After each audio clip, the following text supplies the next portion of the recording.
YouTube's being a turd. Okay. I know y'all haven't seen me in a while. You know why?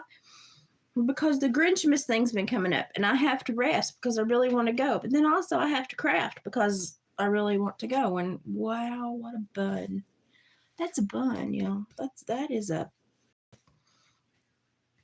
bun talking to Jesus. Okay, let me push this down a little bit. Okay. Okay, so I have been snotty. My phone's doing strange things. I have been super, super, super congested because it can't decide whether it wants to snow here, ice here, sleet, be so foggy you can't see. So I went out and decided to walk Lou, and it was so foggy I couldn't see. And y'all know we have, not like I have a huge acreage, but we have enough acreage. Hi, Gypsy. And I mean, like, you couldn't see your hand in front of your face, but I was like, I know my own backyard, so we're going to walk the dog and let her have some time. Big honking German Shepherd-esque looking dog comes at me. Excuse me, sir. So I learned how to talk effectively to dogs because my dad, we trained hounds when I grew up. And so I talked him into thinking I was bigger and badder than him, and he decided he'd leave me alone. But he really wanted to come at me, and I was like, what is happening with this neighborhood? Like, well, I am fully fenced. Stop coming in my freaking yard. So I called, and I was like, hey, did y'all get any calls about dogs roaming at large and people being unhappy? And they're like, yeah, Elizabeth, we are. We got a big one. They said it looks like a German Shepherd. I said, yeah, I met him this morning. Not friendly. They said, well, we've had more than 4 calls on him, so if you see him again, feel free to do what you need to do. He's tagged as a nuisance. Okay, I do it. Wasn't a pleasant dog. Not a pleasant dog at all. So I sit here and I've got my kitchen windows open, even though it's foggy, I can't see. But that'll clear up at some point on the mountain. So I'm sitting here and we'll just say I'm ready. Okay, we'll just say I'm ready. Okay, I'm ready. I have been weaving. I've got to get all my zip ties and stuff off. I got this one. It's actually 2-tone. It's a brown and a clear. I like it. Put a vertebrae on it. I like it. This one wanted to be a completely different shape than what I wanted it to be. It wanted to be this little oval thing. I'm not sure what to make of it. They pick their own shape as I weave them, and they dry, and they do their own thing. They have their own personality, and then I just come deal with them when I decorate them. And that one was a surprise to me, I'm not gonna lie. And then I did this huge one right here, and I put vertebrae on it, coyote vertebrae on it. This puppy's junk. I love it.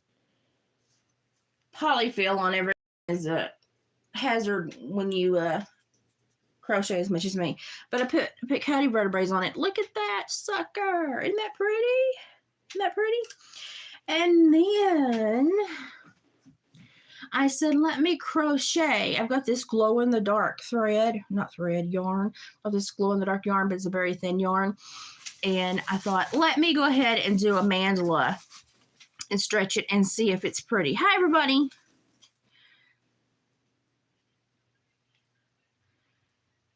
Really, I don't have any Christmas decor. I haven't even decorated for Christmas. I'm getting ready to go to a Christmas market, so Christmas in my house has to wait till after the Christmas market. Look at this one. So I actually crochet that and then wove it around the edge, stretched it in. Isn't that pretty? And it's glow in the dark. So I figure a kid will probably want that. Most likely a child will probably want that. Most likely. Okay, and then I have my glue gun plugged up back there. David cleared me sanitized me some different bones. And so, oh crap, where's my string? fart knocker. Let me get my string. Anyway, I'm going to make the most beautiful feather drop. Hang on. Let me get my string. Hang on. Be right back. Oh.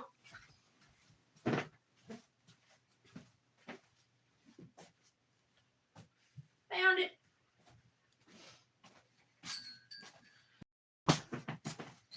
Y'all have no idea how much crafting I've done this week. To the point where the days just have merged together and I don't feel very well. But it has to be done. I'm sitting on the other side because all the crap that's packed and in boxes to be loaded this evening is over there, and I'm not even going to fight that. So this is that faux sinew, that waxed thread that is like a faux sinew. I use it a lot because real sinew you have to chew as you use to make it malleable, and I'm sorry, but after COVID, nobody wants anything I've chewed. Oh, I wouldn't think so.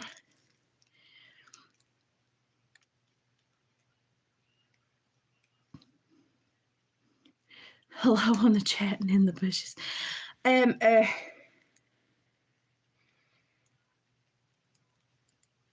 y'all been having any problems with people backing you on the internet? I've not. Anyway, looky here what I got. And these pretty. This is going to make an awesome feather drop with a bone. Now, dang it, where'd I put my feathers? I had everything over here, and then the dog completely like...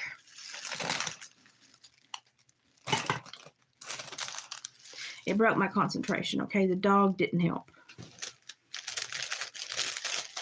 So I didn't end up... I've got like 3 farms that I collect feathers from, and... I wish I could like force chickens to molt, but I can't, so I'm using what I've got. And I have a few pretty guinea fowl with some other stuff, but I want to put some shorter and some longer with this big rib bone. Where are they at? Hang on, I swear I was much more organized before the dog came out of nowhere and like to scare the bejesus out of me. That was not fun this morning, y'all.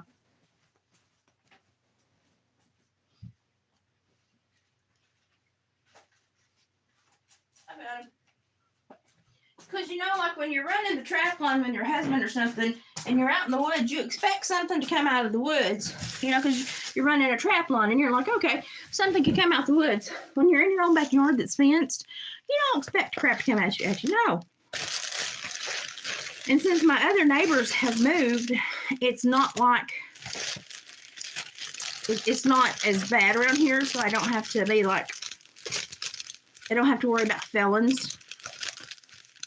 But apparently somebody moved in that's got a big giant dog that they don't want to keep tied up. So, not pleasant. So I've got guinea feathers, I've got some goose feathers, and I'm going to layer them all together. I think I've had one too many. I think I have one too many. These are very pretty, but if you put too many, then they seem to cover each other up. I made feather drops last night till I know I had pin feathers at my nose. You know what pin feathers are? Those little bitty feathers off the... I had pin feathers at my nose. I used to take care of chicken houses. And I felt like I had just been in a chicken house taking care of chickens and had 50,000 pin feathers at my nose. It was not a pleasant feeling. So anyway, I should have had these done, but then I got on a tangent of crochet. And we all know how me and crochet are doing right now. I got on a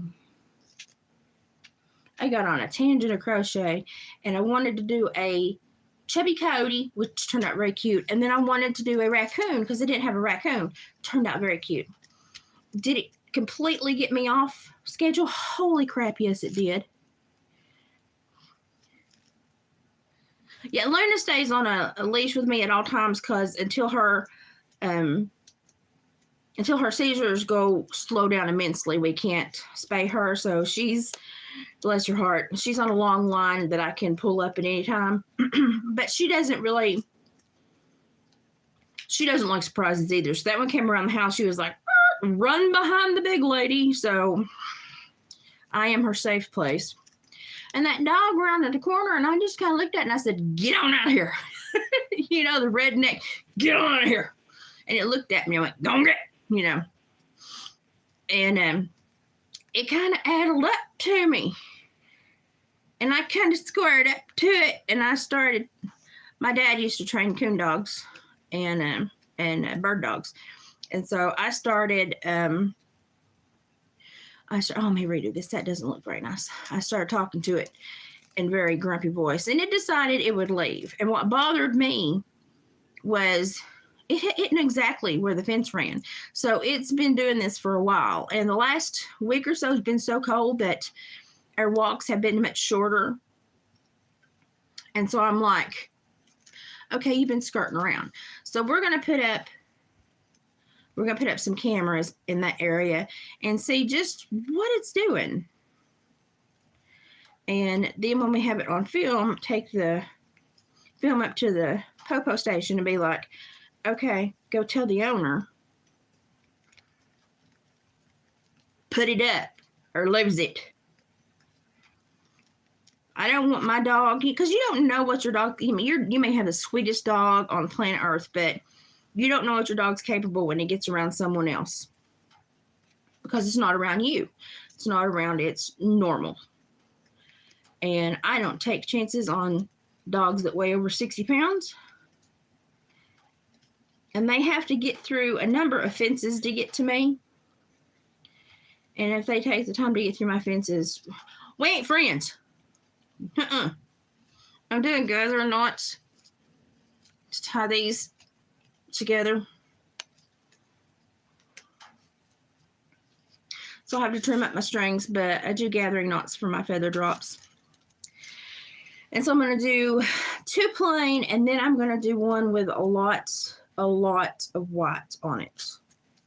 I hate feather drops. And I made a lot. I've got a lot in front of me for the other ones, but feather drops are not my favorite thing. I know people need to handle their dogs. I don't mind you having a dog, but so this is going to be one of the side feather drops. And let me just show you the difference. Now I'm going to make the middle mainframe feather drop. It's going to be the star of the show.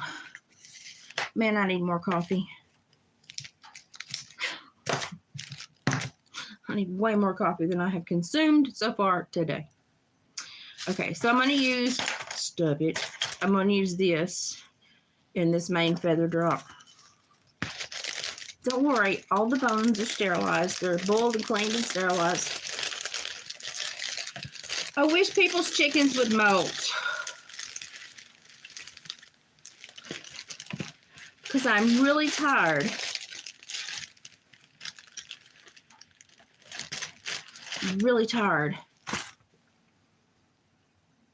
of having to buy natural feathers from like the Au Naturel craft stores and all my friends are like, we're waiting, Elizabeth, we're trying. They should be molting, but they're not. We're not getting anything off of them. And I'm like, it's okay.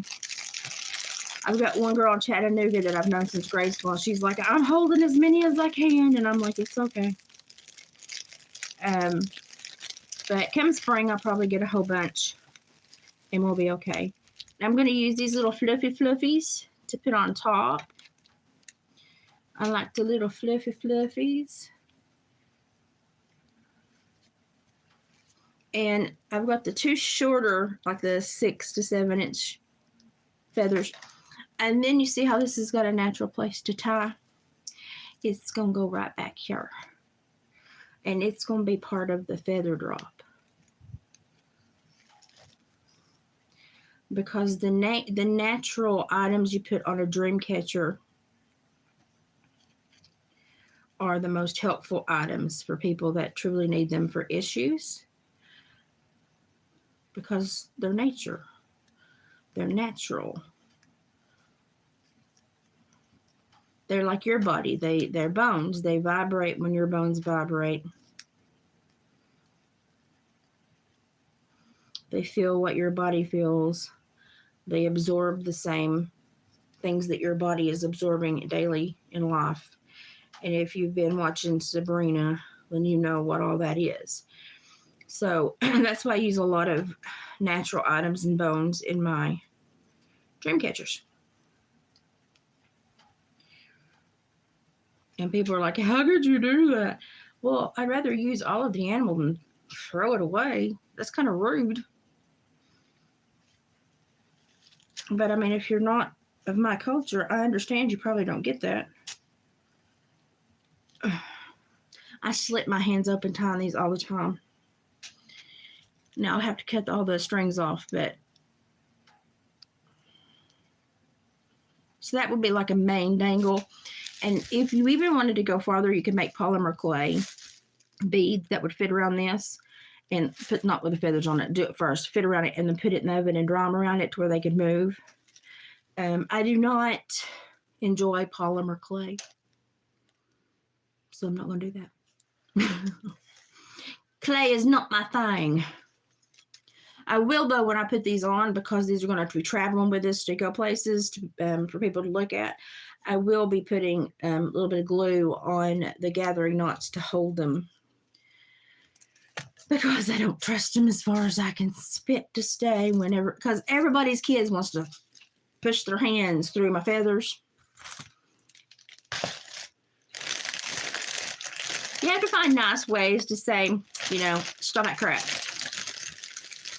So normally I say something snarky. I let it go for a long time. I really do. Because I want the kids to feel like they can touch and explore. And if they're being nice about it, I don't mind. I would rather them take a moment to learn about what they're seeing and be curious. That's fine. I don't mind that. But then when they do it for meanness, I'm like, you like those? So I have a tendency to like to run my hands through very expensive feathers too. And then their mom's like, stop! Okay. It's all about the way you express yourself. Polymer clay stuff, it does. I do not like it. It is not my favorite thing. I'm looking for a rib bone, baby. A rib bone, baby. Yeah, yeah, yeah, yeah. Okay, found it.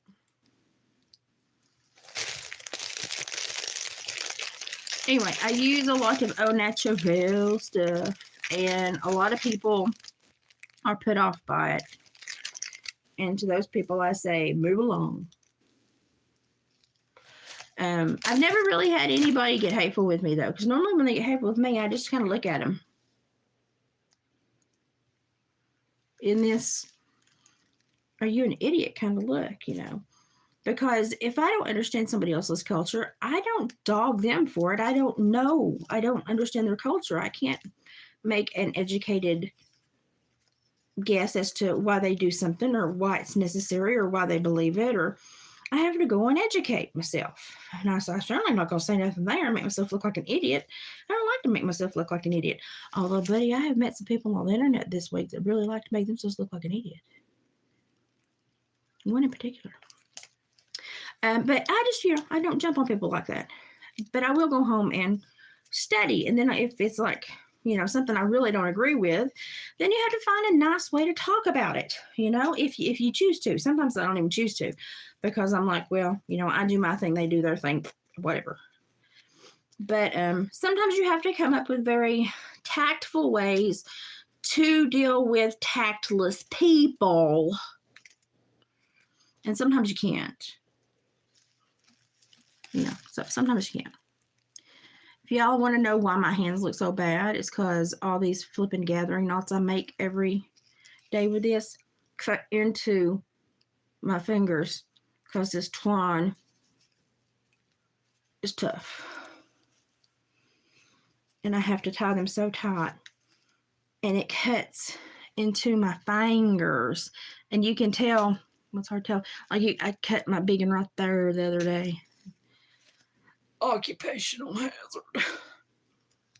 Okay, so now I've got two sides, and I'll probably put more. So I've got two sides, one with a rib, one without, and then I've got the main dangle with a giant rib.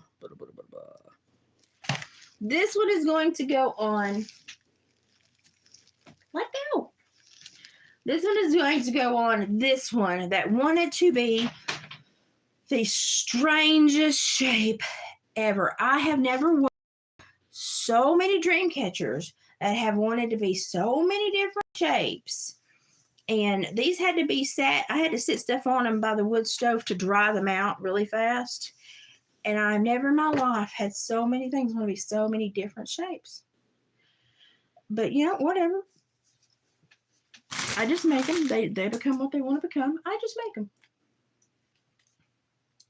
I'm trying to figure out which side I want this side. So all the bone ones are going to go on the one that's got all the vertebrae on it. Because here's the thing. This is in my head. It worked in my head. It may not work. May not work here.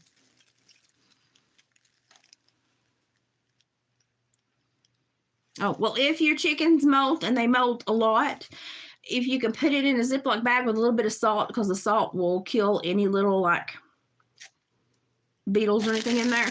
And if it's a good amount, I will pay shipping to get them to me. I will send you money to ship them to me. Now I'm trying to find is a vertebrae with a gigantic hole. And I may not be able to find one for the middle one because I used a lot. Hey, this guy had a deformed one. Man, I wonder if you got the same headaches I got, Mr. Cody. I feel for you, bro.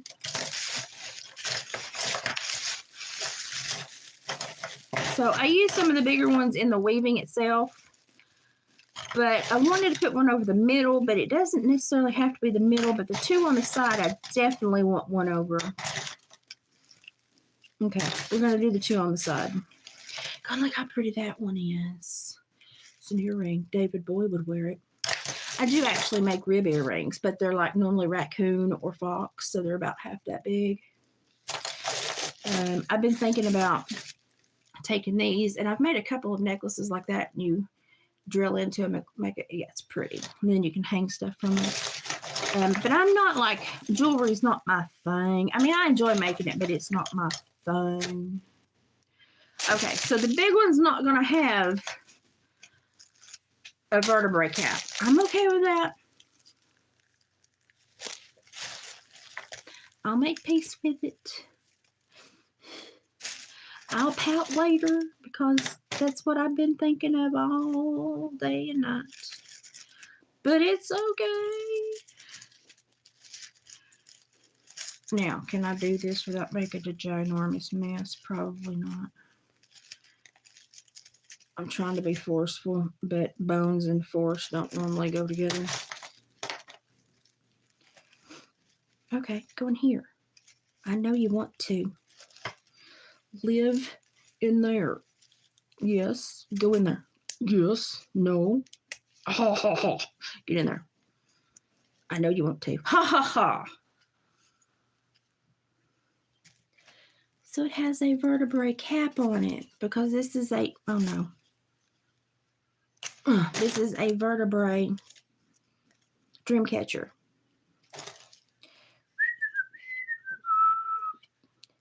Now, which end did I put down first? Fart. Hey, that one's bigger. Let's use this one. This one's bigger. Luna, what are you doing in there? Whatever you're doing, stop.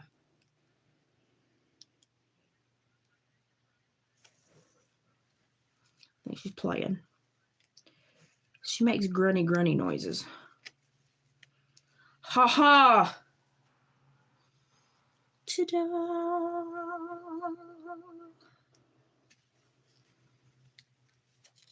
Okay, now I will clip off the tops of, well, actually, I may just put some, excuse you, I may just put some beads. I'm clipping off the ends of the feathers, and they tend to fly, so I avert my eyes because I don't want to be blind. Now, I had a box of beads. I swear I had everything. And then that dog completely discombobulated me. Hold on, let me put my gun over here because I don't think I'm going to need it unless I go out the front door. If I go out the front door, I'll take it. Let me find my beads. Hello, beads. Hello. Hello. Hello, beans. Oh, there you are. There you are. Okay.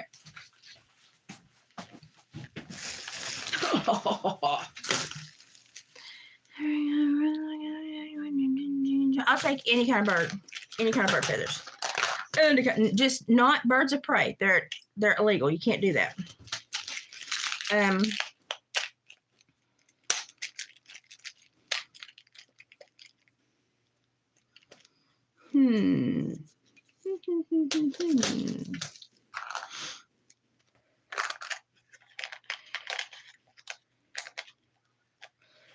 I've been shaving this.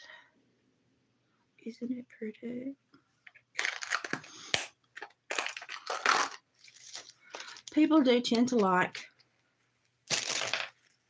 turquoise. Shit.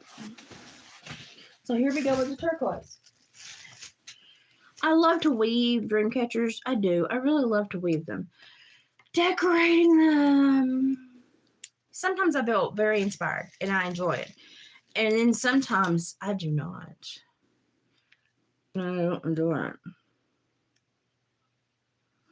And I assume I'm like everyone else. Oh my God. I should have brought a threader. I assume I'm like everybody else in that regard. Where some parts of crafting is fun and some parts of crafting is not fun. And you just got to deal with it to get to the next part. But I have a lot of people that look forward to my dream catchers. But I don't like mass produce them. I make 3 or 4. Because they do take a lot out of me. Because when I weave, I don't care if I don't know who they're meant for. When I weave them, I pick up on who's getting them.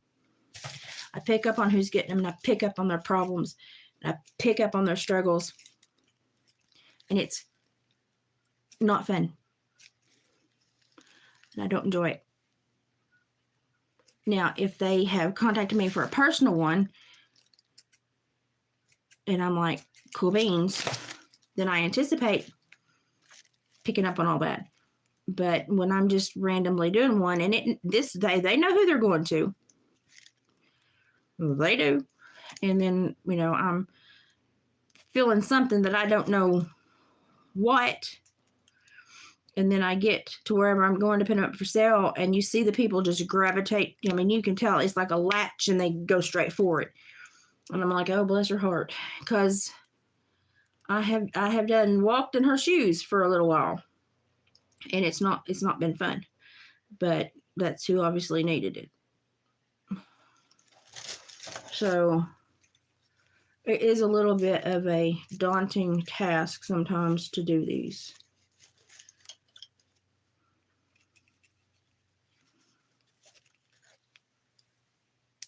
Thank you. Chink, chink. Chink, chink. Threading the darn things is the most irritating part of it all. Oh, thank you, Gypsy.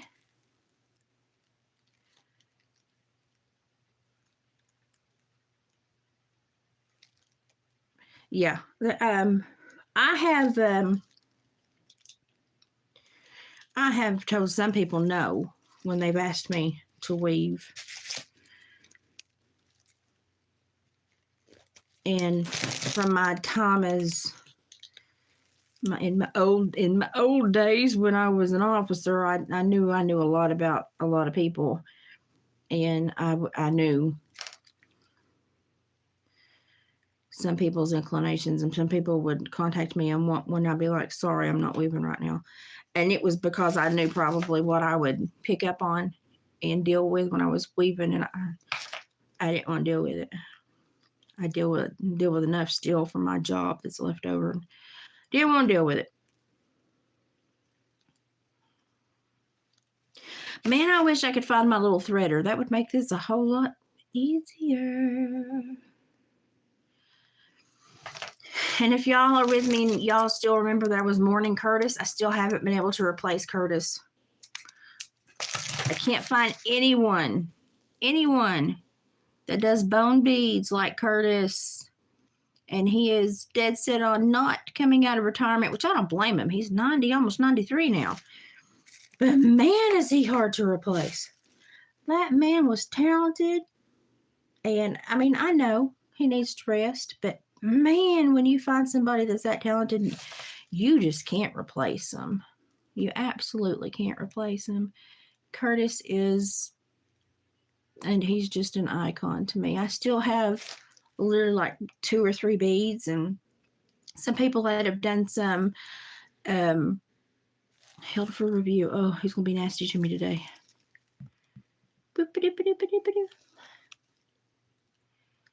What? Oh, well, I'll pay you shipping though, because shipping them can get kind of shipping them can get kind of expensive. I don't care a bit to pay you shipping to get them to me at least, but I'll pay you for the feathers too. I forgot what I was saying now.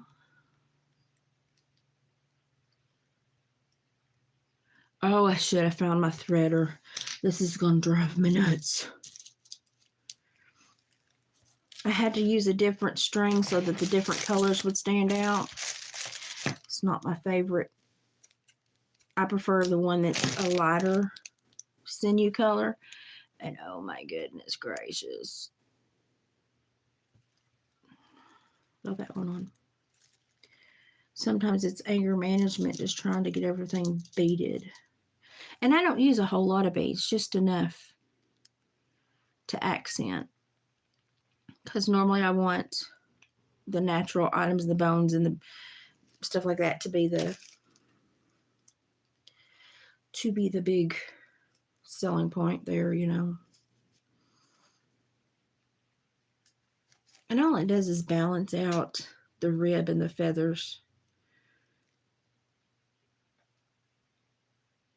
I like that. That's cute. Oh, it's cute, man. It's cute. Okay, now these also choose the way that they want to be, and then I have to go, okay, and work with them in the way that I want them to present. And no, nothing ever works the way I want it to work. These things choose the way they want to be, and then I go, well, okay then, and work with them. So this one wants to be, and they're not a perfect sphere because my frames are from willow, and I have to cut the willow, harvest it, and then we have to bend it. I say pretzel them because I have to get them to where they'll bend. And then when I do lock them into place, as they dry, they choose their shape. And then even more so after that, when I weave them, they can change their shape again.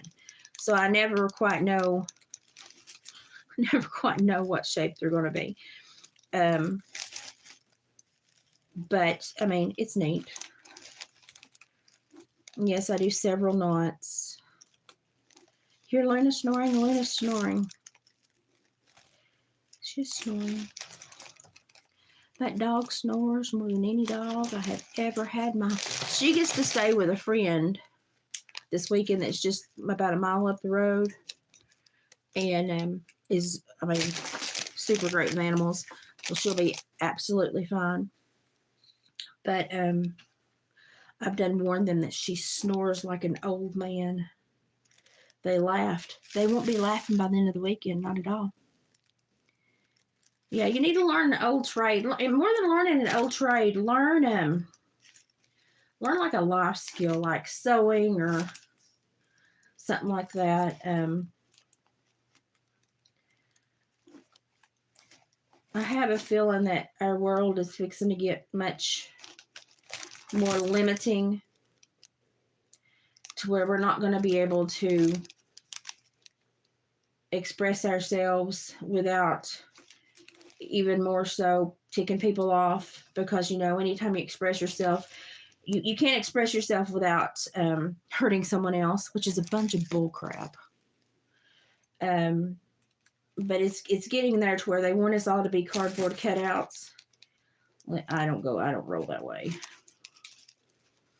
If I have a cardboard cutout, it better be a Tom Burlinson, and that's the only cardboard cutout I want. That man's pretty.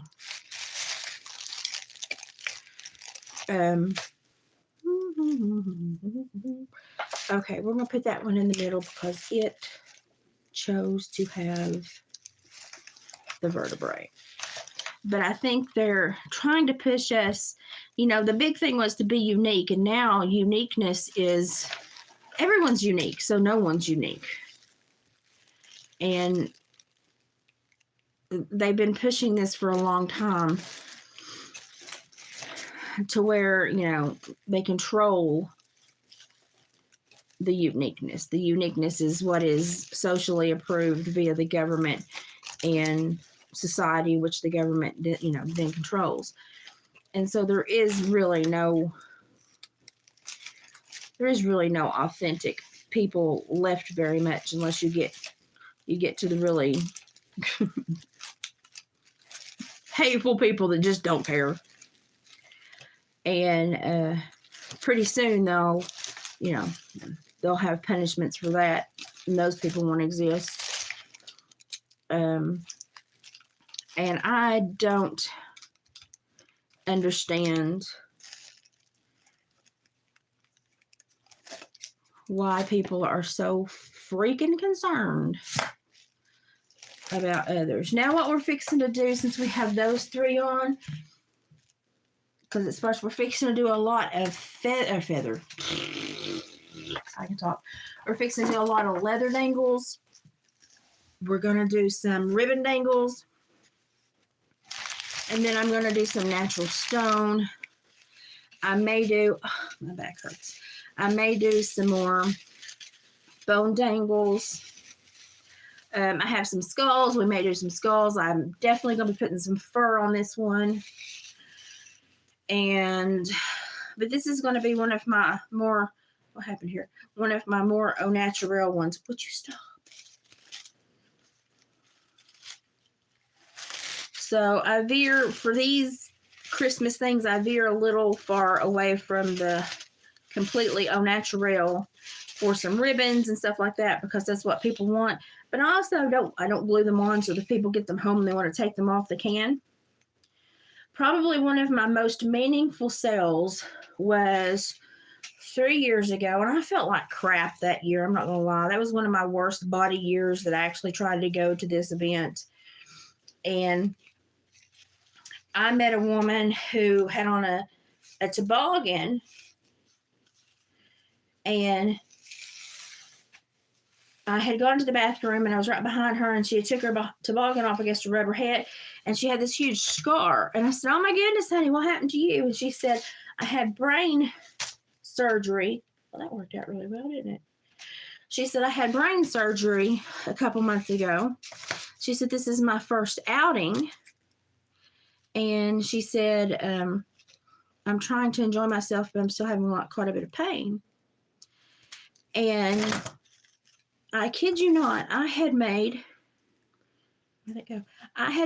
a dream catcher, and I had broken the bobcat skull, but the skull cap had stayed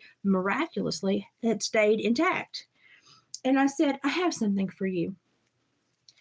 And I took her back to our booth, and I gave that to her. I said, "I think this was meant for you." She goes, "Oh, no, I can't afford this." I said, "No," I said, "This was meant for you." I said, "This is yours to take home." And I thought she was going to cry, but I had no doubt in my mind that was who that was for. Her name was Greta. And she had just been learning to walk. She was walking well enough to go to that event. And she was doing way better than the doctors had thought she was supposed to be doing. You know, she was just a miracle. And she just sat down for a minute, confided in me. And she was of Viking descent, and she had her whole lineage mapped out. And she had a really weird last name. I can't remember what it is now, but and so they still went to these huge gatherings all over the globe for their Viking families. And so it meant a lot to her that I had picked up on that. But I was like, that's obviously who that was meant for. I mean, made perfect sense to me. And we became fast friends, and we still keep in touch today. And I'm hoping that she's going to try to be there this weekend. She doesn't know quite yet. she said it depended on something tonight, work-wise. I don't remember, but I know her mom's going to be there. So I'm really hoping that she's going to be there too. But, you know, you meet some really awesome people. Met a Marine last year that was an author that had written a book, and I bought his book and he signed it for me, and I've read it. And oh God, what's the name of it? I would do this one. I can't remember the name of it. Ugh. Anyway, in the first chapter, he had done such great character development that you were already sucked in. Like you had finished it. You were already sucked in. And it was about his time, everything that he could tell about his time in the military. And it was a very fascinating book. And so his name was Bob. And so he left me his email, and we still keep in touch. So you meet people that you genuinely, I think, are supposed to meet when you put yourself out there and go do these things. So, okay. Well, there's my little green leaf feathers. It's going to take a long time to fill all this in because, you know, I go a little crazy when it comes to the drops. But these are also quite much, a lot larger than my normal dream catchers because I don't have to ship these. So I can make these gigantic because people can just put them in the car and take them home. So I take advantage of that, and I make some gigantic ones. Now, am I always happy about that? Not when I'm weaving, because it takes me forever. Do you hear my dog snoring? Do you hear?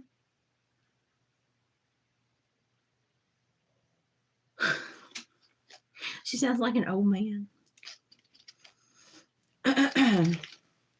So what I'll do is I'll put some of these on there. I'll probably bind some more ribs in them. And I try to use a lot of natural stuff, but I do sneak when I go to these events, and I do sneak and use stuff that's not natural. But the tribes, they normally catch me in the spring.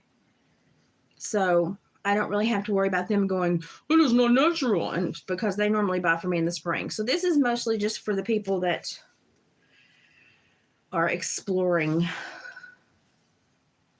these types of things. And you know that one that I didn't like, but I felt like I needed to make a glitzy one, but I just, it made me want to hurl the whole time I made it, but I was like, I have to make this one. It's got to be glitzy. It's got to be shiny. It's got to have sequins. I made it. And did you know that at that September Heritage thing, a lady bought that first off, and she was like, I've been wanting one exactly like this for years, but I haven't been able to find anyone to make one like it. And I was like, oh, you were the person that made me want to barf for a whole day straight. I mean, I hated that one. Hated it, but I felt that somebody needed it. So I made it. And bingo bango, there she showed up. And I thought, well, okay, that one went to you. It's always weird how it happens, but it happens. It happens. Oh, and if you were keeping my mama in your prayers, her medical thing went well yesterday. We're still not out of the woods. But we can see the crest of the sun outside the forest. So that makes me feel better. Oh, and if you have time to pray for I need to read the chat. I'm sorry, I'm just gabbing. I look like I have plants in my house. I have those, and then I have a whole ton of plants in the back room that I put under lights in the winter so they stay alive. My Thanksgiving cactus bloomed this year. I never had a Thanksgiving cactus bloom before. I felt special. Like, it's the first year my mom gave me one. She was like, but honey, I can't get them to bloom. Both of them bloomed this year, hers and mine. Maybe they hated each other and they just wanted to be moved apart. I don't know. Oh, I need coffee. Yo necesito. Also need a back brace. Oh. I got these woven bottom chairs, which they're terribly cute for the kitchen. They suit my kitchen so much better. But man, the backs on them suck. So I desperately need to get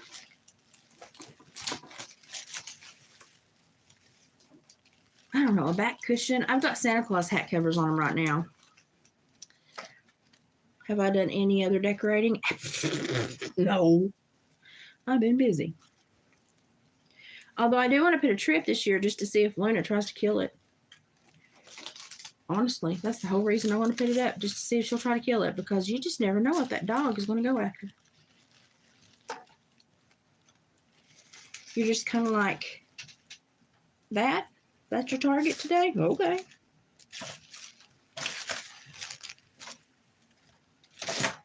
I have prepped her babysitter as best as I think I can. I really have, but I don't know. I still worry. I still worry.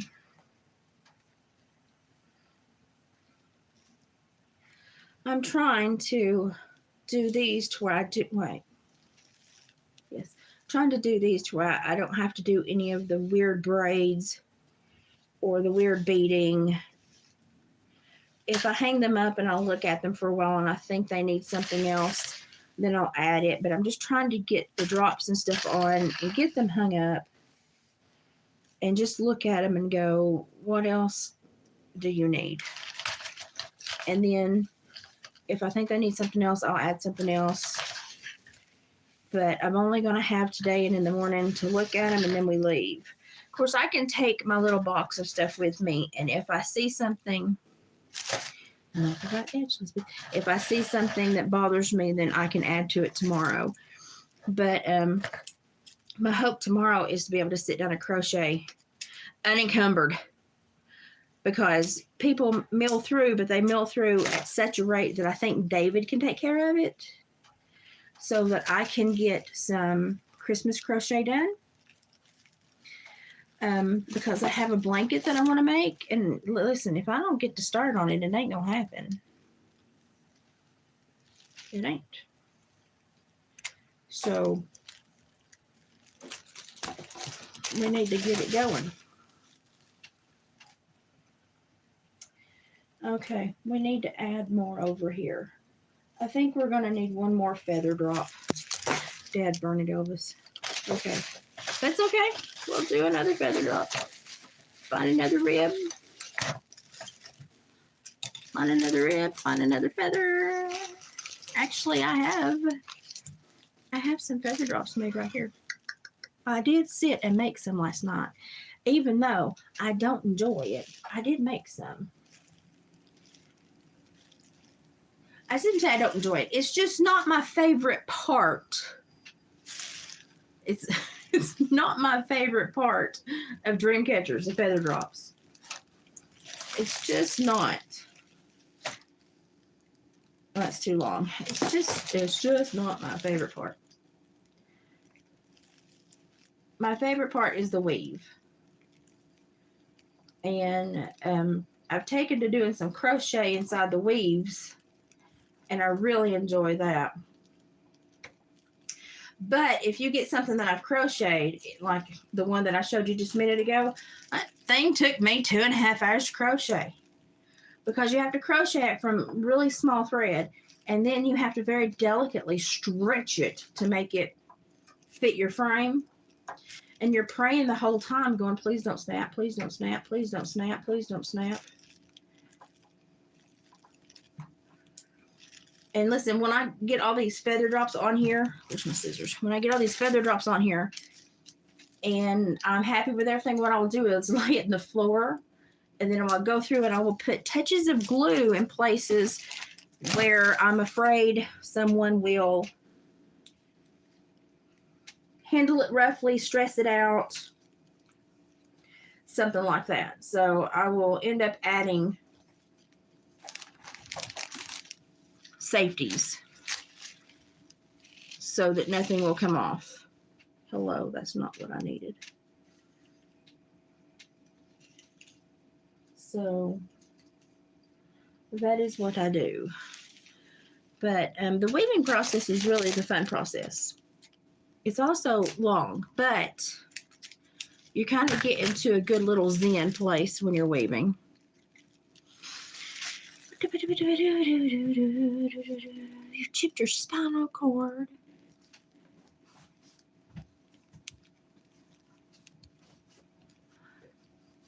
I have lighted arm patches. That's all I have to combat my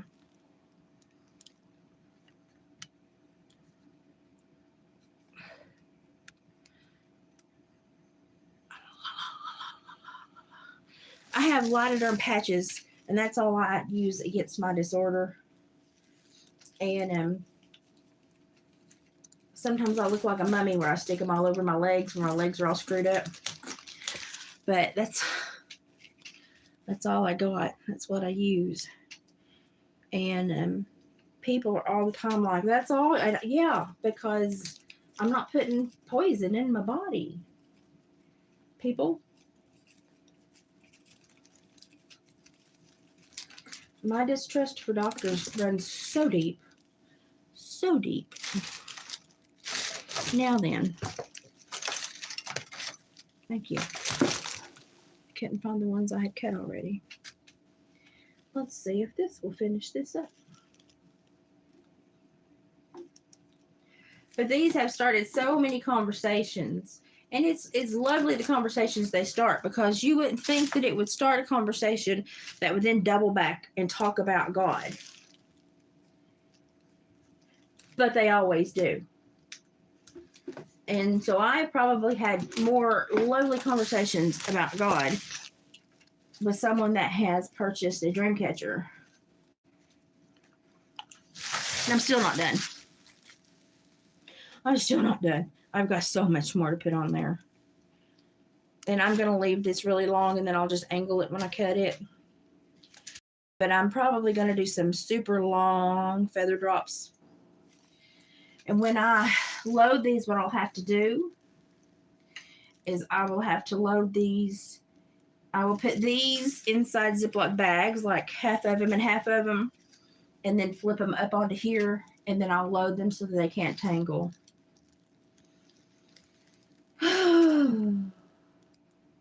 But I think right now what I want to do is put some rib drops.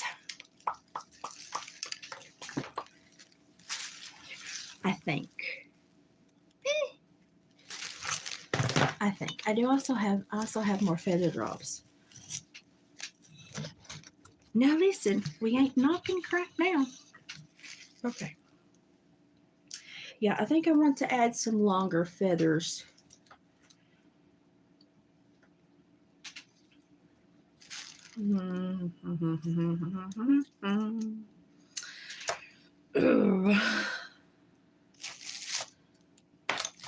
Have one of those for your indecisive,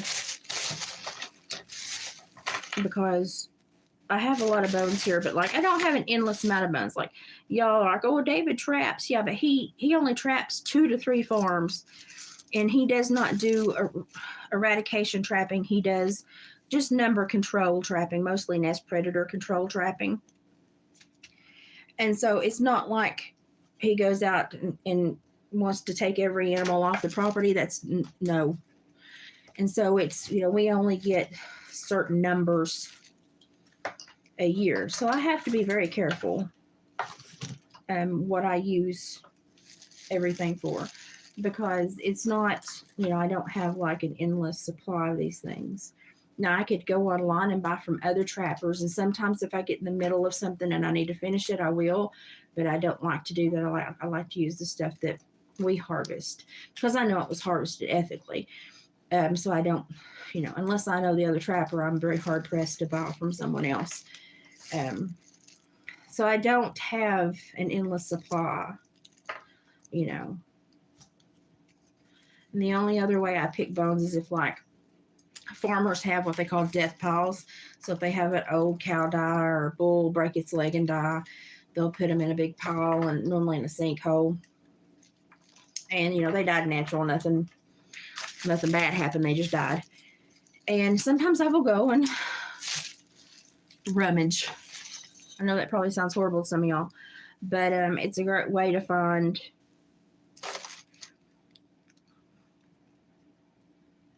some sun-bleached bones that are terribly easy then to sterilize and use. And I have never felt like I've disrespected the animal when I use those. Normally, I really kind of feel like the animal is excited to be used in that way. It's kind of like, wow, I have another purpose in life now. I always have a really good feeling about it. So I will use those. And I have had people bring me their horse skulls and be like, I want these painted or decorated or beaded. And I'm like, okay, that's fine. Just so they can keep them with them, you know. And I completely understand that. Being I had horses. I still have a piece of the tail of my horse that I had for, oh gosh, I had him from the time I was 14. And then me and my best friend shared him between the kids to learn how to ride. He died when we were the same age. He died when we were 37. So I got him when I was 14. The lady said he was mean. Wasn't a mean bone in his body. She's just a hooch. Wasn't a mean bone in his body. And he passed when we were both 37. And I still have part of his tail. And I love that horse. He was my spirit horsey. I loved him. Dad did not want to get him for me because the lady had said he was so mean. But I went and rode him, and I said, Daddy's not mean at all. That was like fun. And so he got it for me. He's like, you get hurt, it's on you. And I was like, that's fine. But I would hate to know how many miles I put on that horse because let's see, East Fork Stables, I cut and marked the trails for East Fork Stables when they were converting the livestock barn into the stables. Now, East Fork Stables is like one of the Southeast most well-known riding facilities now. One of my friends currently still runs it, Greta. But I cut those when I was 13, 14, 15. Me and that little sorrel horse cut it. And now we're getting there on this side. This side's getting better. You can't really tell in front of me. It really needs a wall behind it. It's getting better.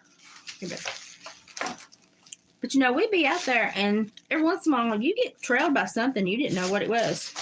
And I'd pay attention to my horse, and I'd be like, yeah, buddy, I hear it too. Let's just get out along up this ridge, get high ground, see what we see, and move back toward the barn. So I had a really good little horse, though. And I rode him.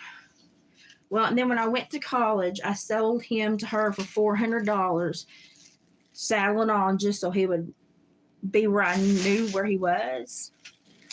And then I would help her feed him and stuff. I'd send her money to help feed him and stuff. And then when we both had kids, we just kind of, whoever's pasture had room, we would put them in that pasture because they had cattle. And he taught the kids how to ride.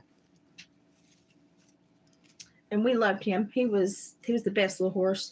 And that woman was just, put him down the road as being just this horrible animal. He wasn't a horrible animal. I mean, he probably didn't care for her after I met her for a while. I didn't particularly care for her either. But he was not a mean horse. He was a very sweet horse. I could cross the river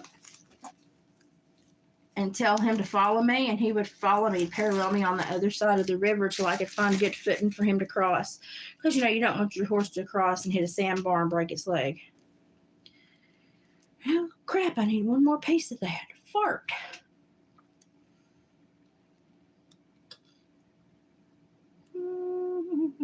I will make it.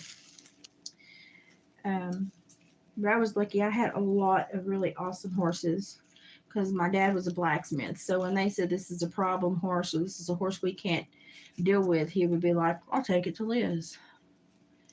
And so I would I would get these random horses show up in the barn to work. It was fun. It was fun. A little dangerous at times, but it was fun. I had fun. Okay, so I'll put that there. And now I'm thinking, I think I need like a burlappy nature looking kind of thing. Rhonda, I'm having a good day. I'm just tired. I've been working my butt off all week. I'm tired.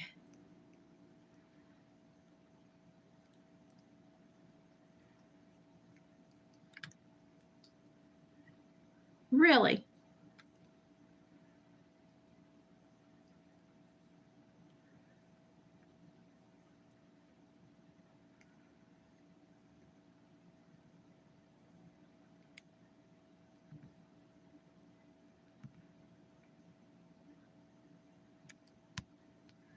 I think that's why I like my dream catcher so much, is because it always does double back to a conversation.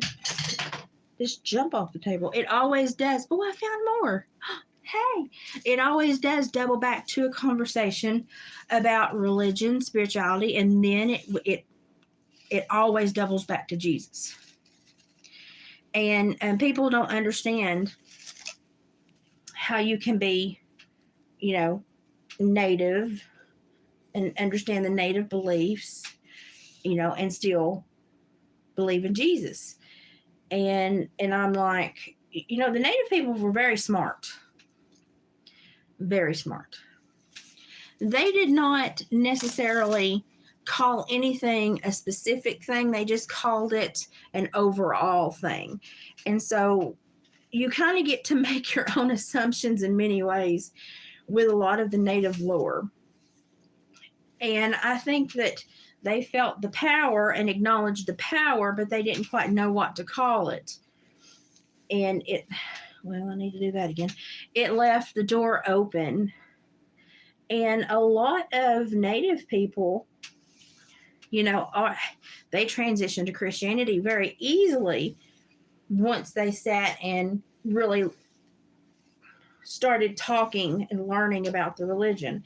Man, I always come up just a little too short. Man, doggone it. Because the stories about the creator and all that, it really does mesh really well with a lot of their stories, and especially with the stories of the tricksters and the deceivers, and it's all very, very, very similar. Now, did I get it the right way? Did I get it the right way? Did I? I did. And the current storyteller for the Cherokee, I believe his last name's Blevins. You'll have to look it up. Which my mama's maiden name is Blevins. But you hear my dog snoring? He does a lot of those stories, and he does a lot of the inclination of kind of this is how these paths cross, basically. This is how these beliefs cross. He does a really good job of it. And so you can go onto the Cherokee Nation YouTube site. You can go to the Cherokee Nation Facebook site.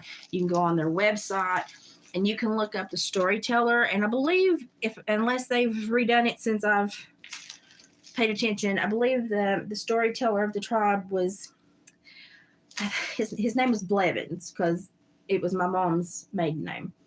And he does a lot of those stories that makes you think, oh, yes, this is very similar. So he does a really good job of bringing those together and, understanding how similar the beliefs are. And a lot of beliefs are very similar from the old ways, but then you get some of these newfangled beliefs in there, and you're just like, where in the crap did that come from? And those are the ones that I really have trouble with, when they're seated to be very self-serving to man. Those are the ones I have I have a real big issue with those. Okay, now we've got some green sage ribbon going on. You can't appreciate these unless you're up with them. I mean, you just can't. I mean, this is getting pretty. I think what I want to do now is decorate my edges, cut my zip ties because I keep them zip tied. Even though with my weave now, if I cut the zip ties, it would hold because it's dried. But I normally leave one or two, and that's where I put my fur brace. So I think what I'm going to do is hang it up and start to work on the upper part of it and see what else becomes necessary. I know we want some rib dangles up here to mirror the rib dangles down here. We've got the vertebrae up here and the vertebrae down there. I'm not going to put a skull or anything on this one, but I am going to put hide. Probably going to put hide up here. I like this double side over here, so I'm probably going to put the hide over here where we've got a thinner piece to help, brace it. And then I need to put a hanger on it.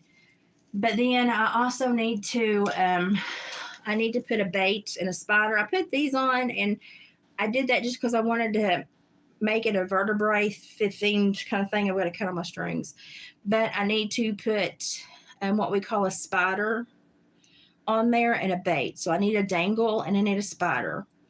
And the bait is what baits in the bad dreams, and the spider is what eats it so that you don't have the bad dreams. So normally I like to wire in one of these turquoise as the spider, and then I get something shiny as the bait. So that's where I am on that one. But I have a rain chain hanging from a plant hook on the top of my cabinet wall over there. And so I clip it to my rain chain so it is up in my face so I can stare at it and work on it.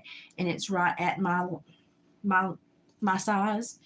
And I can just stand back and look and walk away and look. And I've got one that's going to be pink because everywhere I go, somebody wants a pink one. And I've got some pink embroidery to go on it. So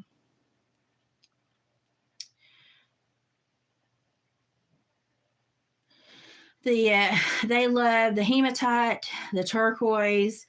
I have very different bone beads that I use for stuff, and I will even actually use faux plants.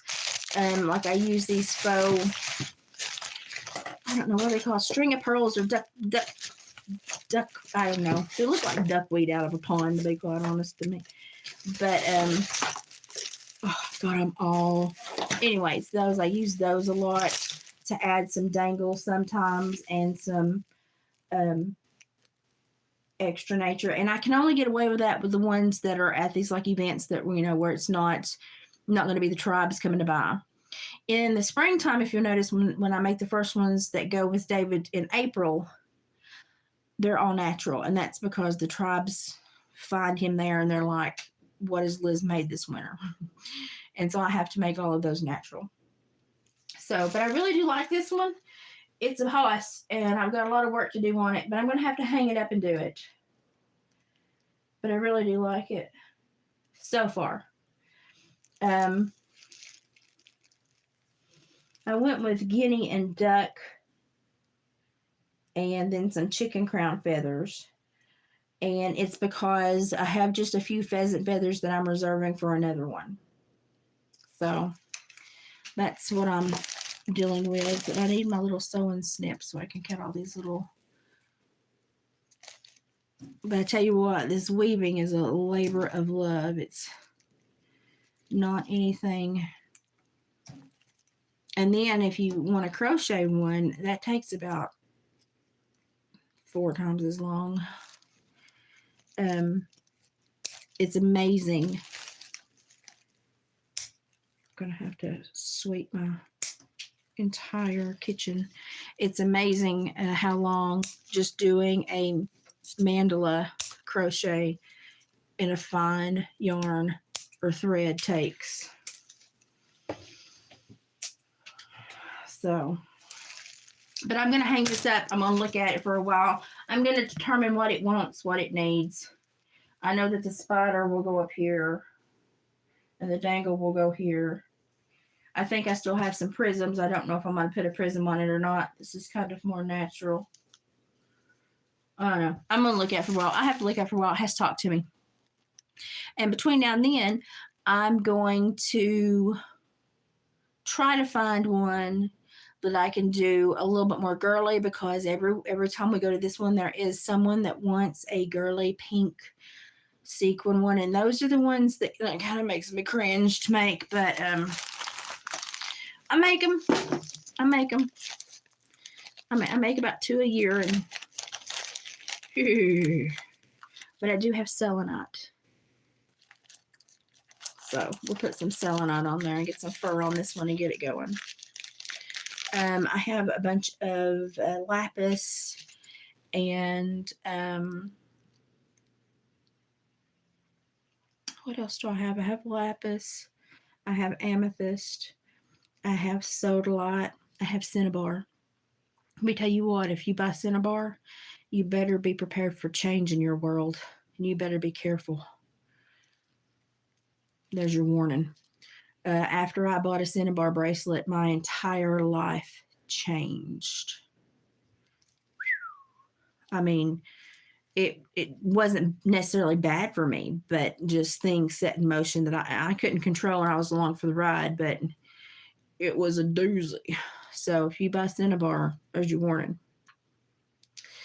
But I've got some antler beads as well left over. I've just got a few. So we're going to finish these up, throw some gemstones on them, maybe put a little bit more ribbon, and dress them up. And I've got 4 more to do. 4 more to do. 3 more real ones, and then the pink pretty one. But I'll do it. Somebody's going to want it for their kids' room. I'll do it. I'll do it. So it's kind of, yeah, I have to kind of look at stuff and let it talk to me. And then if I put something on there and it doesn't want to be there, I will get up at 3 a.m. and have to take it off, because that's how it works. I won't be able to sleep. I'll be like, I've got to take that off there. It's not supposed to be there. It doesn't want to be there.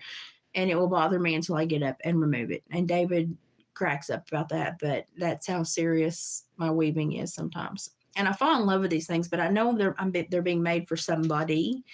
And when that person locks in on them and makes a beeline, I know that that's its person. And that's when I'm like, okay, it was worth it. Even though sometimes I may spend 6-7 hours on these things. Sometimes I'll spend 10 to 12, depending on how big the weave is and how ornate I do it and how much time I have to sit with it and pick through the beads and what do I want. But when it finds its person, I'm like, okay, that makes sense. I'm happy now. So that's one thing I enjoy doing. But I don't make a ton of them because they do exhaust me, because even though I don't know who I'm making them for, I still pick up on things. And like with this one right here, I have put a bunch of natural stuff on it, a lot of bone. Bone kind of helps when you're having something hit you. Like if I'm having a day where I feel something is just like attacking me, like the vibrations, something feels wrong, I hear it in my ears, I will put on my coyote tooth earrings, or I put on my buffalo tooth necklace. And because that will take some of the shock away from my own body and bones.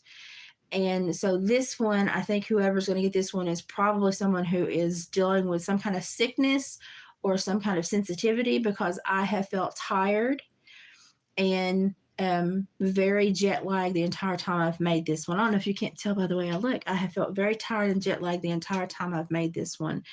So I know I'm probably making it for somebody that really needs it. But it doesn't help that I feel it when I make it for them. So then when I meet them, I'm like, oh yeah, I already know all about you. And I try not to say anything. I just try to meet them as a person. And sometimes it'll slip and they'll be like, oh my God. And I'm like, I know. I didn't mean to let that out the bag. But I had a really good weave for a lady that got one off of Etsy. And I might open up to do another personalized one on Etsy. Maybe I might. But the last one I did for a personalized one off Etsy, I struggled. I struggled. I struggled. I fought with myself. And it was so unlike me. It was so unlike me to be so, I don't know, just kind of like do something, be very proud of it, and then just completely dissociate and not want to deal with it for, a day or two, and then have to go back and change it all because something had changed within me. And then I found out the particular medical issues with this woman. And when we talked about it, she ended up in tears. And she said it was the first time in a number of years that she had felt heard medically because of her medical stuff. And I think more than her needing a dream catcher, she just needed somebody to understand what she was going through. And so there, for those days that I was weaving, I felt exactly what she was going through. And it's very similar to what I go through in my own health journey, but she was at a more frustrating spot and kind of hadn't come through the other side yet. And I think she just needed somebody to witness that. And I did. And it's a little painful at times, but it's always worth it because the people that find me that ask for these things, it's always people that do need. They do need to be heard. They do need, this little service that I offer. And it's not me, it's God. I'm just the conduit. But it helped her immensely just to feel like she had actually been, validated. And I can understand that because when I was going through my diagnosis and none of the doctors really gave a rat's hind end to figure out what was going on with me, I felt betrayed by the entire medical system. And it was hurtful. And so when I found somebody that would listen to me, it was, it was an amazing thing. Also, you have to make sure these balance. So when I hang them up, I have to find the balance. And this one right here, right now, is balanced perfectly. That doesn't always happen.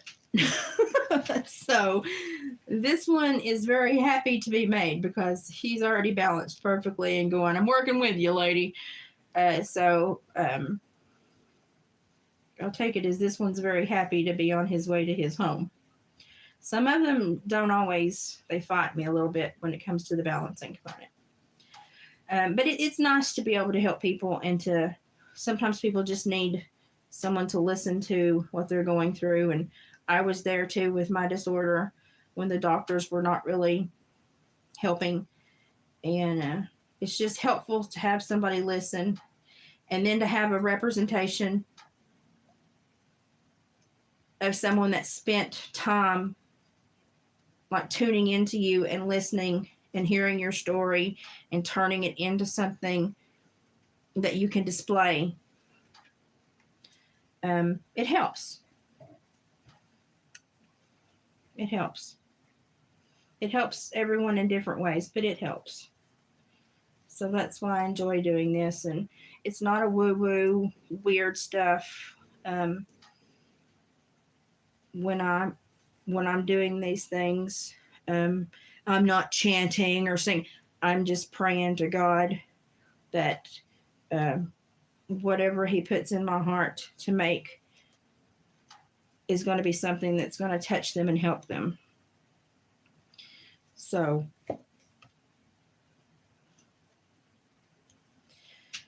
that's how I roll. And I always try to put a lobster clasp on them or some kind of hanging mechanism because I do hang them up to make sure I have the balance correct and to look at them. So I'm going to hang this up and I'm going to see what it wants over the next couple hours while I work on a couple more.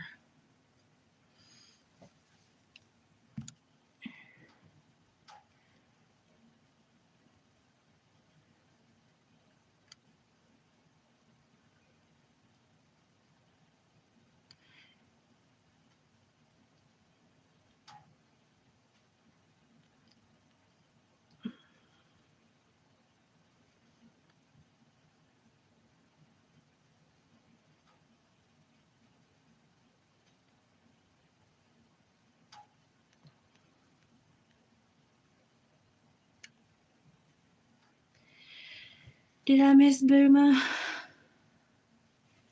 Booma actually got in the Etsy store and bought some stuff for his mom, and I made him something very specific for him, kind of like a little mascot for the channel.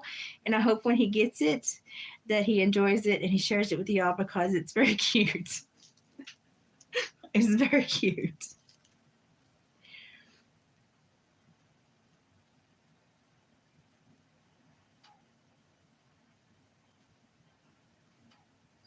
Because he had bought stuff for his mom, and I was like, well, you bought it for your mom, but you're not going to get anything in the package.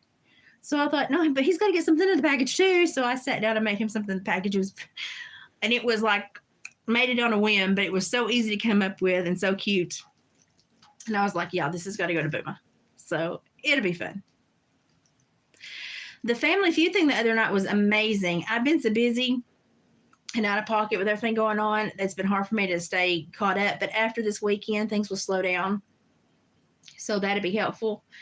But today is my last day to get everything done. And then I'm going to take the world's longest shower and I'm going to sleep. And our kitchen's probably next week. Literally, it's a Saturday, Sunday event. And if I can make it to both days, then I'm going to kind of just, I'm just go to bed rot for a day or two, and then I'll be back. But we've had a lot of medical stuff to deal with. I've had medical stuff. Mom's had medical stuff.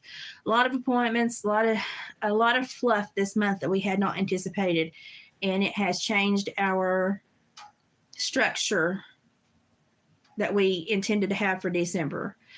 So we'll get it squared away by the end of the month. Things should be hopefully back to normal, and we can start the year getting back to what we need to get finished and stuff. Rhonda, help me, Rhonda, help me, Rhonda. Rhonda. Y'all know I'm blind, right?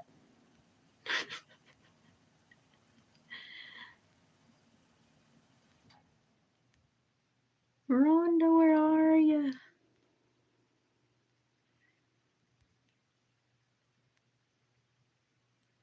Oh, there's Rhonda. Yeah, I look tired. We've had a lot going on, Rhonda. We've had a lot going on. It's okay though. We're all coming out on top. But boy, we've had a lot going on. We had a winter weather issue clip through last night. Man, it was colder than a well digger's butt in January. It was cold. My dog is snoring again. Liz, do I have a link? Rhonda, if you want to order one of these, you can email me. You can email me at watersworkload, all one word, watersworkload @gmail.com. And if you don't want to email me, you can always go to Etsy, and the Etsy store is Hillbilly Heart Decor, all one word. I don't know why Etsy does that. Hillbilly Heart Decor. And you can message Dave, and if he gets a message from me, he's just like, hey, you need to check the messages. So he's at work, and he'll be like, and he'll message me, you need to check the messages. So you can either message Hillbilly Heart Decor on Etsy, or you can email me directly at watersworkload@gmail.com.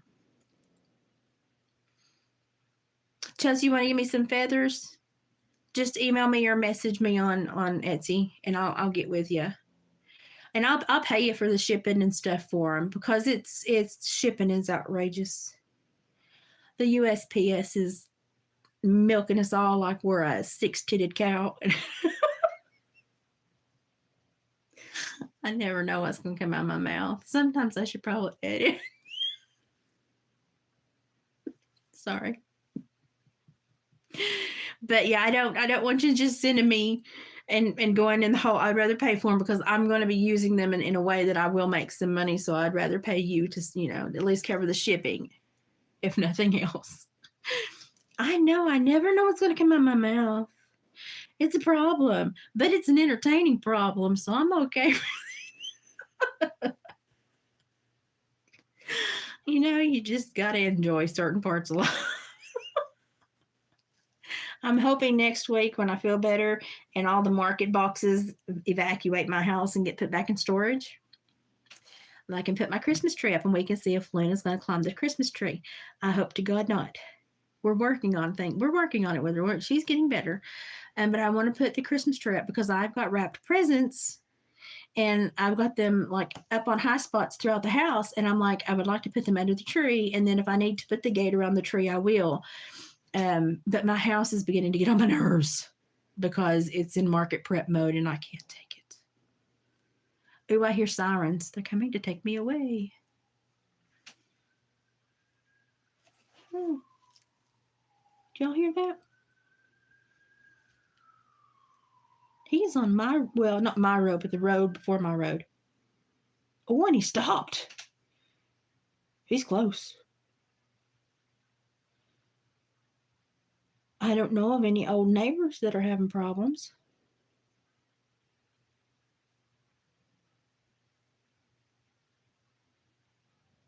Maybe it was just a speeder. Who knows? Who knows? Don't sell your Jesus.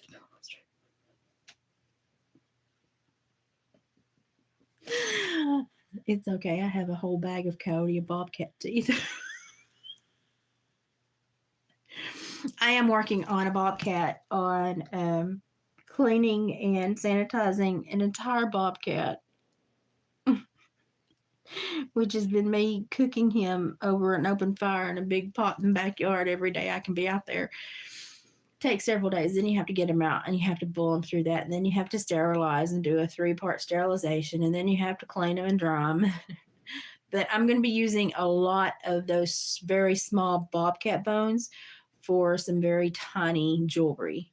And so that'll probably be what I make at the end of this winter season before we go into next year's market season. I will probably make a whole bunch of Bobcat bone jewelry for David to pack around to all of the events next year. So I'm looking forward to that because I normally don't get the smaller bones. He normally kind of scoffs at me and says, well, you'll get what I want, what I want to clear. But this time I was like, I want the whole Bobcat. So I got the whole Bobcat.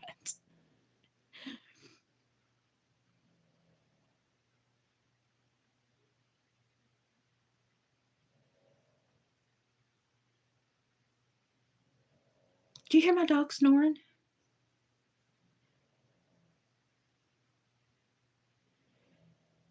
Some of the quilt feathers would be nice. They're tiny. And so by the time I bind them in the little wrap, there's not a whole lot left, but they are cute at the top of some of the feather dangles.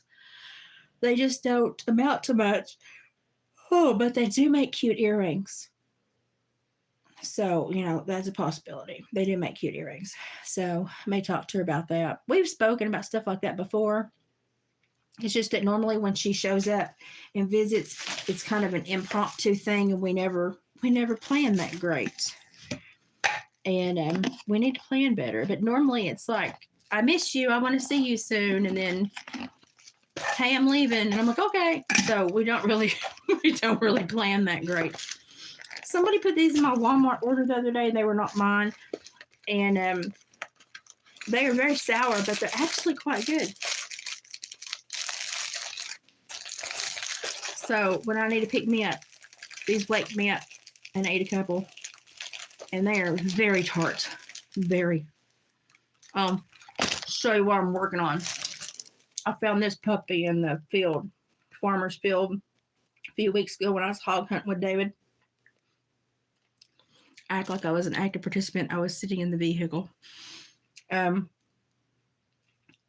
think I'm going to seal it from the bottom and turn it into a succulent pot. And then I can paint it. But I do kind of like it raw too. But then I can paint it if I want to. Anyway, thought it was neat. Thought I'd share that. I am still looking for a horse skull. And I have a cow skull, but somebody has got dibs on it. But if they don't buy it soon, dibs is gone. But then I'm looking for a horse skull. Is it Margaret? Somebody wants a horse skull. And in the area where farmers have their piles, where there are draft horses and their horses, we have horses that get struck by lightning and all that stuff, they drag them to a pile You leave them for a year or two, 3, 4, their bones bleach. It's very easy then to take them and boil them out and sanitize them and use them for art projects. So I'm in the process of getting with a lot of farmers and going, what's in your pile? What's in your pile? What's in your pile? That sounds really bad. But I would feel better getting them out and putting them and using them as an art or an adornment, than just leaving them there in the pile. So my other mother-in-law before I divorced, she had, oh, that was sour. Holy crap. That one was really sour. Woohoo. She had 2 mares struck by lightning. And it went out. One mare caught her foal and busted his hip out. It took us like 8 months to get him healed. Killed the mares, melted their halters to their faces. I'd seen it all before, growing up on farms and stuff. Her husband was a hobby farmer, and he didn't listen to me. I said, you better move them. You better drag them to the sinkhole real quick, or there ain't going to be no moving them. He was English. No, I bloody well move them when I bloody well. Okay, that's fine. You want to wear them? That's fine. So he goes and he's going out the field, and the tractor went in. I'm like, where are you going? He's like, I'm going to move these mares. I said, you've let them out there for 3 days. They're bloated. And I said, you better punch a hole and deflate them before you drag them anywhere. Oh, you're sick. You're nasty. Okay. Knowing exactly what was going to happen. Okay. I'm just the 20-year-old idiot. Okay. He pulls to one, he hooks to one, he pulls, and he hits a jag rock. I mean, that place grew rocks. I don't know why I bought that land. It wasn't farmland. It had a soil compaction problem and grew rocks, and it was nasty. I wouldn't have bought it. But anyway, he bought the property. He was dragging that mare. Beautiful quarter horse mares, bless their hearts. We just mourned them. It was hard to lose them. They were good horses. But he was pulling that one, and he had a jagged rock up out of the ground. And because of the bloating and the intensity in the summer heat, he came back wearing most of that horse. And he had to wash his tractor and everything. And I said, did you punch a hole in the next one? Yeah. He said, how'd you know all this? I said, well, I've dragged a few things off in my day too, bud. But he, bless his heart, hobby farmers, and he thought he knew everything. And I told him he had a soil compaction problem. He needed to get some sharp-hoofed animals or just move the cattle and till it up and start over.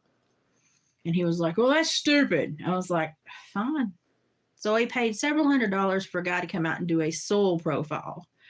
And I stood there while the guy told him after his analysis, you have a soil compaction problem. You need to either get some sharp-toothed animals or just move your stock and till it up and start over. And I was like, I could have saved you $1,000 if you just listened to me. He hated me. But I mean, when you grow up hanging on to your grandpa's overhauls and your dad's chaps, you learn things. And you learn them no matter whether you got indoor or outdoor plumbing, you learn them. I don't know why he didn't listen to me. Cost him a whole bunch of money. And then he had a heifer. First time heifer, and the dumb butt bred her to a half Charolais bull. She was a Longhorn Angus cross. Anybody else see the problem there? Small, small, big, big. And I said, well, he said, you see my new bull? He said, he's already got half of them covered. I said, well, you just killed half of your heifers and probably 30 cows. Why? I said, because he's half Charolais. I said, those are half Longhorn and Black Baldies and Angus. I said, your cows are already solidified. They're used to babies this big. They can't pass babies that big. They'll break. I said, your heifers are loosey-goosey. I said, but they're meant to have babies this size, not this size. You're going to kill them.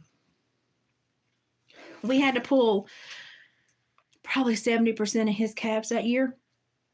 He didn't know how to put pull chains on. He didn't know to pull down and out toward the hocks to not break the back. He didn't know anything. And I saved somewhere around 9 or 10 calves for him that year. Mind you, I was pregnant. How pregnant was I? I gave birth in May, and we had calves coming from like November to like in January. I was pregnant, and I was pulling calves to try to save him money. Bless his heart, he was dumber than a box of rocks. He said, well, I only bought it for a tax write-off. I said, okay, that's fine. I said, but you don't kill animals for a tax write-off. I said, if it's tax write-off, I said, farm something else. I said, farm, something you can grow that doesn't breathe. I said, pick you a winter wheat or something and kill it. I said, stop killing animals. And so he finally decided he would part with the animals. He only ran a small herd, and he shared the bull with a guy next door that had a smaller Angus bull. And he had a couple years of decent calves, but he never fixed his ground. He never could grow grass. He didn't take care of the land. His cows, I don't know how he didn't have grass tetany issues. I don't know. I looked out my window one day, and up the hill I seen buzzards, and I thought, what are them freaking buzzards on? Well, one of them longhorn calves she's a heifer. She had dropped her calf, and the calf was so big it scared her. So when she dropped that calf, she had ran from it because it was such a bad delivery. She ran from it. And I thought, well, I'll get up and get close, and then she'll charge back, tell me to go away from her baby, and then they'll bond. She didn't. She was like, you can have that thing. It scared her. It hurt her. And I stayed there watching until the buzzards started to pick at it. And it was alive until the buzzards got brave enough they started to pick at it.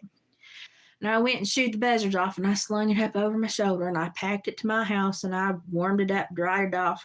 I had colostrum in my freezer because I was the only one who had any smarts to put any up when the mama calves that didn't live through the birth of the ones that were stuck in them because they were too big. I still milked them and got the colostrum.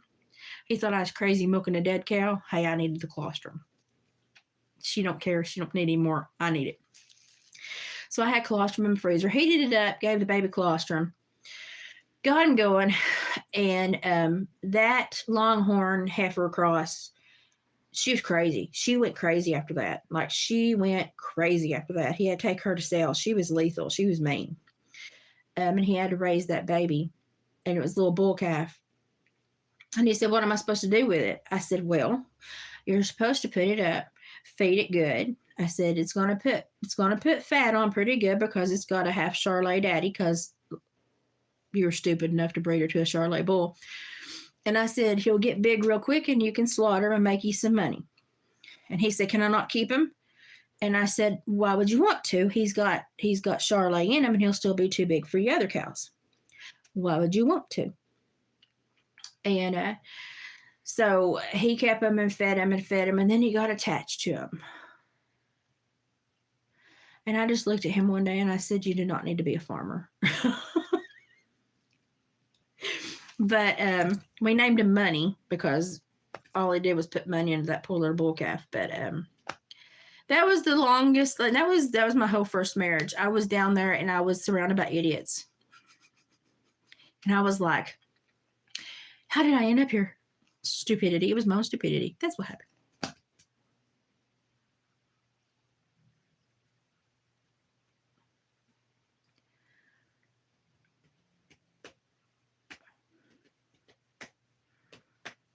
Did you know in my area they stopped putting fluoride in the water?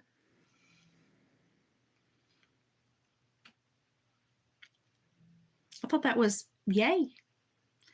They stopped. Wow. I mean, I drink mostly artesian well water, but I mean, they stopped putting fluoride in the water. I thought that was an interesting little tidbit that I heard the other day. I don't know. Maybe it's because we're very rural and they don't want to put a lot of money into it, but they stopped putting it in there. Yeah, I was like, woohoo. I mean, I drink the artesian well water, but every once in a while I do cook with it or something, So I was like, well, hallelujah. They stopped putting the fluoride in our water. Probably because we're out here in Podunk and they don't have the money for it, but I'll take whatever win I can get. I'm okay with that. Money hole. Cows. If you don't know cows, cows are money holes. If you don't know mules, mules are money holes. A bunch of stuff. If you weren't raised and you don't know how to deal with it, you'll lose your butt on it bigger than snot. Everybody needs to be praying over the water because you just don't know what they're sticking in it. Thank God I live in a place where it is a very small area and our water treatment plant is very open, and they don't necessarily have to follow all the guidelines because of, I guess, where we're located and the capacities we have, but we no longer have fluoride in our water. So I thought that was pretty daggum nice. Of course, I go down and get the artesian well water that comes up out of the spring. And because I don't, it's got all the minerals and everything in it you need. And that's what I grew up on. But I just thought that was kind of neat to know. I thought, well, hallelujah, maybe somebody's listening to us. Hi, Colin. Okay, if I don't get busy, I'm not going to get these done. And I could chew the fat all day because I've been MIA for such a long time. But it's just been health stuff, health visits, doctor's appointments, unexpected health stuff. Mom had a procedure yesterday. Everything went well. But it's just been here, there, and yonder, and a lot of unexpected stuff to deal with. So we're just kind of tired and run ragged. But it's going to get better. So after this market this weekend, I think we have 2 more appointments until the 22nd, but things should slow down after Christmas a lot. So I'm looking forward to a break coming after Christmas. So everybody keep up with each other. I am here. I know I've been missing in action, and between me not feeling well, Mom not feeling well, and just a bunch of stuff that I needed to get taken care of for David for these markets and stuff.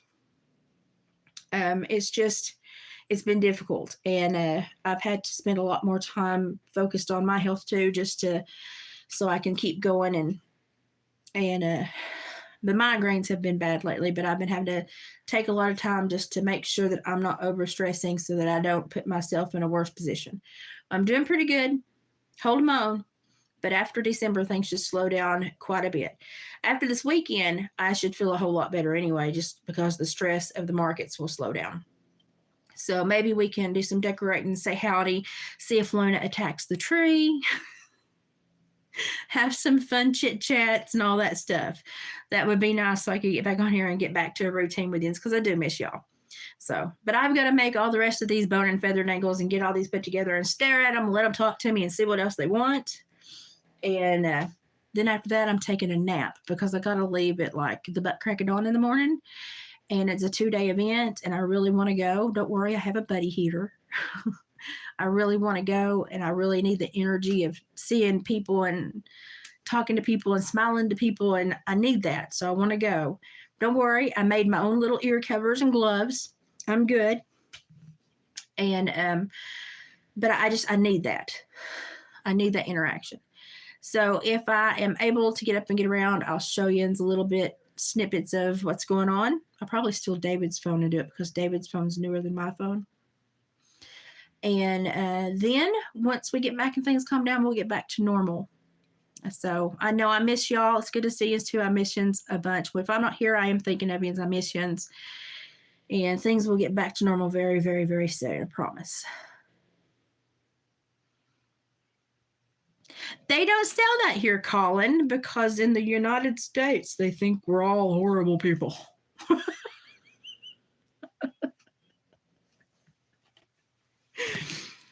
They're so worried about us, that we might find a way to put something in our own bodies rather than them putting it in it for us.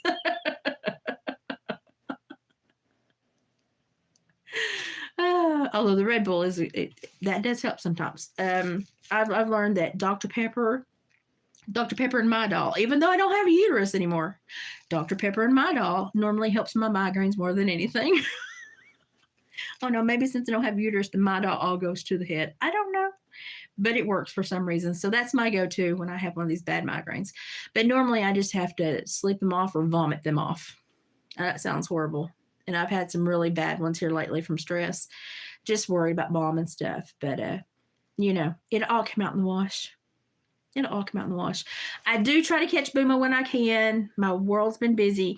But when I do catch Booma and I see y'all in there interacting, and it makes me happy. It makes me happy to know that the family, we're all traveling to each other's pages. And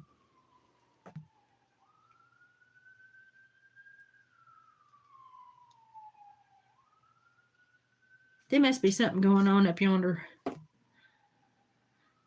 Can y'all hear that?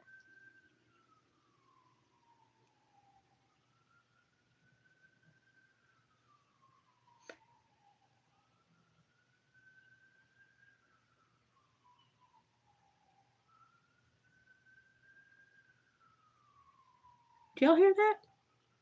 Yeah.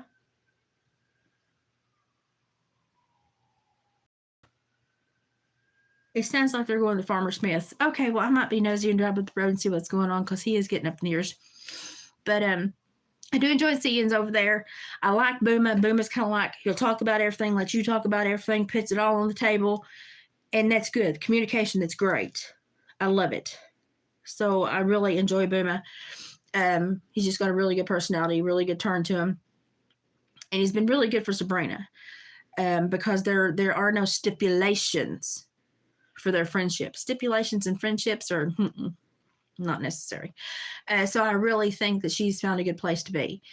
And I'm not there a lot because of everything going on. She knows that I'm thinking of her, and as soon as my schedule allows me, I'll be back. But I really enjoy when I can check in and I see y'all are there, and I'm like, the family's all together. So it makes me happy. And as soon as I can get things straightened out, I'll be back with you.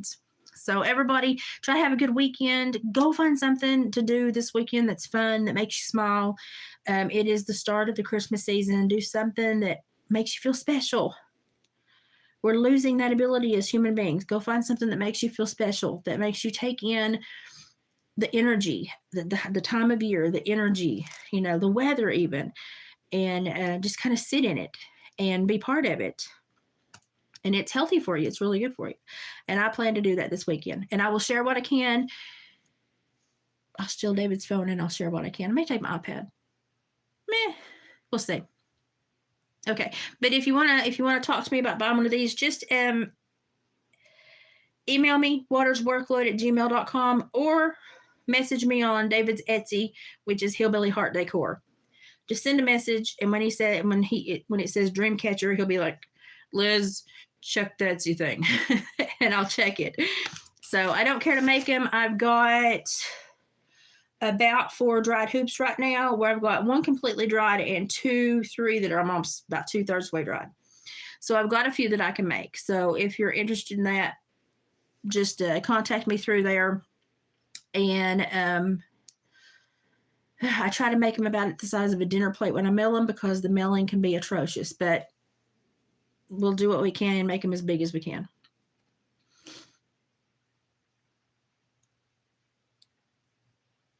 Okay, y'all have a wonderful day. I'm going to go wake Luna up and make her go outside and potty, and then I'm going to be nosy and make sure Farmer Smith's okay. I'll talk to you later. Bye, guys.